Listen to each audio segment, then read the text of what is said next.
Salud, jóvenes.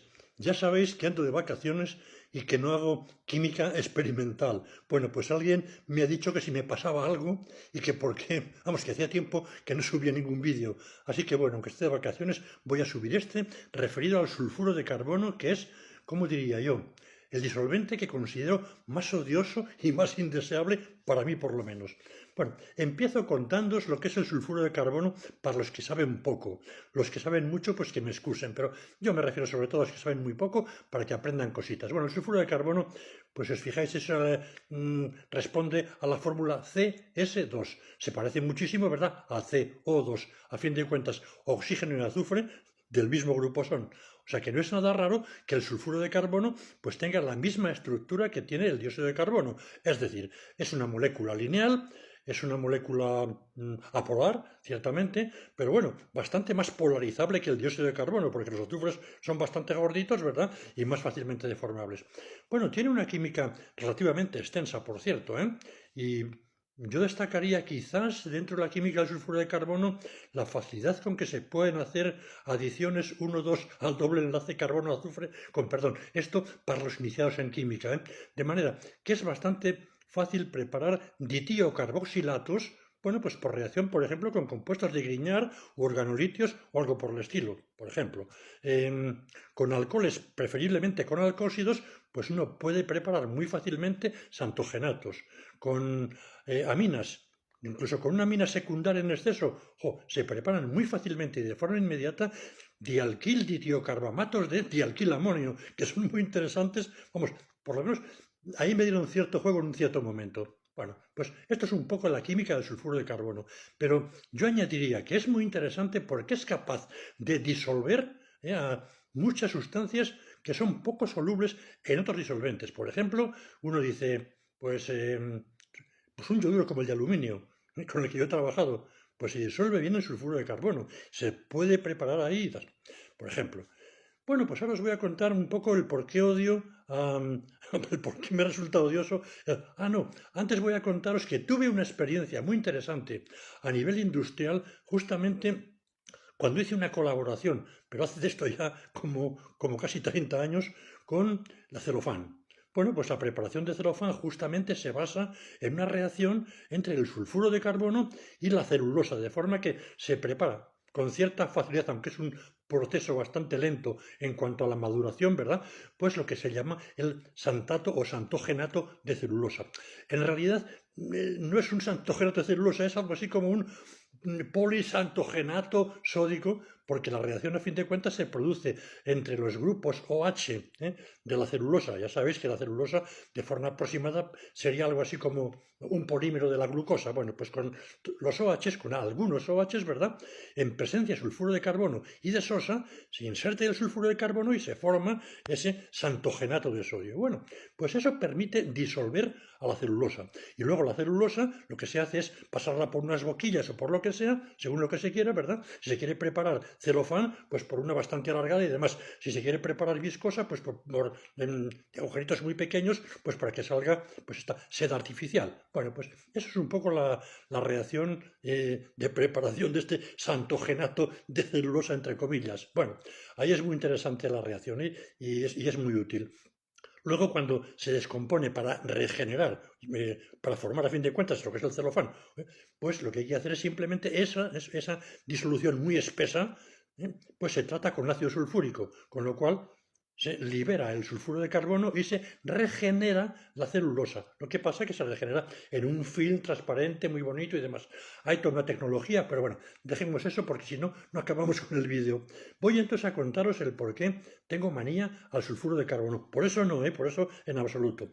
Pero es porque empecé a trabajar sobre todo con sulfuro de carbono allá por el año aproximadamente el 79, 80, 81, ahí hubo una temporada en que trabajé con sulfuro de carbono porque hubo una reorganización en el colegio universitario que pasó a adscrito y una de las personas que andaba en química orgánica vino a trabajar conmigo. Bueno, total, que trabajamos en algo que yo ya había iniciado, que eran reacciones de yoduro de aluminio con éteres, con ésteres y demás.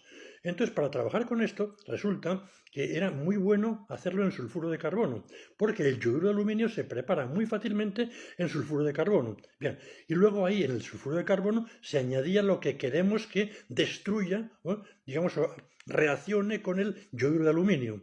Y el sulfuro de carbono tiene la ventaja de que se podía investigar los productos de la reacción simplemente tomando muestras y yéndose al RMN sin hacer ningún tipo de purificaciones ni complicaciones. Recordad que en RMN de protón, pues desde luego en sulfuro de carbono, como no hay protones, pues se puede usar directamente esto y no hay que andar pensando a ver si tengo cloroformo deuterado y demás o no. Así que tal. Bueno, pues entonces, como consecuencia de eso, pues primera cosa por lo de la manía. Bueno, este compañero con el que trabajaba preparaba las disoluciones de yoduro de aluminio, por reacción de yoduro de aluminio, sulfuro de carbono y simplemente a reflujo. Pues bien, terminaba la reacción a reflujo y utilizaba sobre todo pues un agitador magnético con calefacción, pero no usaba, porque por comodidad, por así decirlo, no usaba un baño de agua, que sería lo deseable para un disolvente como este, que tiene un punto de ebullición muy bajo, creo que anda por 50 grados, por ahí, no lo sé, de ese orden, ¿eh? Es como muy bajito, y encima como es inflamable, pues mejor un baño de agua,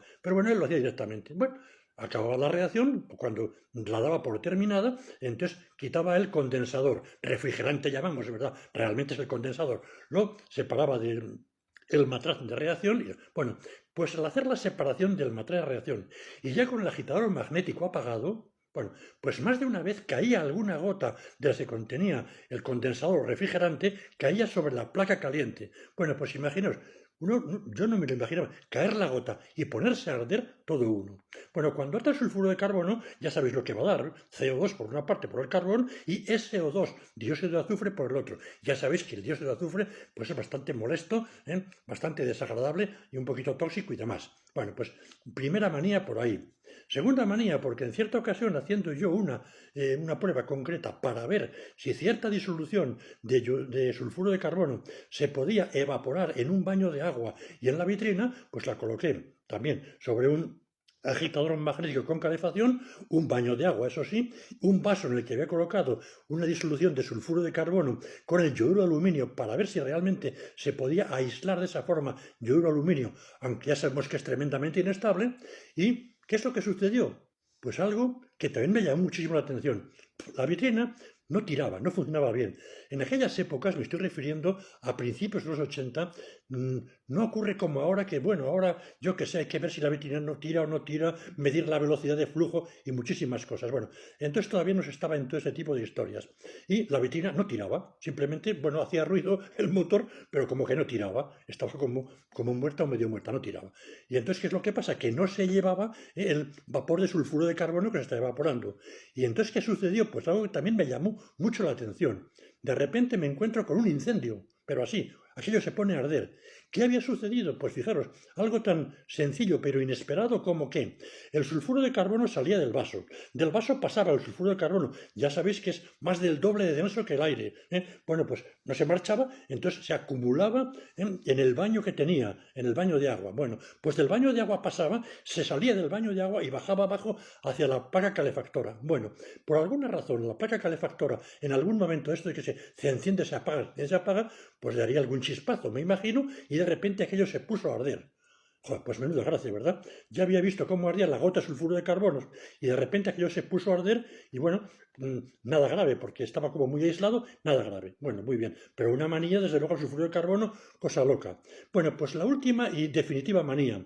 En aquella época todavía se fumaba en todas partes. Bueno, en los laboratorios no se fumaba así como así, pero un día, pasando yo a través del laboratorio yendo hacia mi despacho, pues pasé justamente por la mesa en la que se estaba trabajando con sulfuro de carbono y en la que se había tirado a la pila el sulfuro de carbono. Recordad que en esa época esto de digamos, lo de dónde se tira cada cosa y demás no existía, como pasó ya a partir de finales de los años 90 y principios del 2000. Bueno, pues yo pasaba fumando, además tranquilamente fumando, hacia mi despacho. Y entonces, pues eché la ceniza desde el cigarro y, digamos, golpeé para que cayese pues ahí en el lavabo.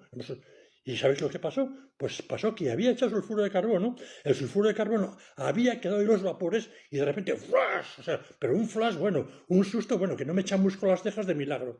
O sea que podéis comprender por qué odio cordialmente al sulfuro de carbono. Venga, gracias, que se acaba el tiempo.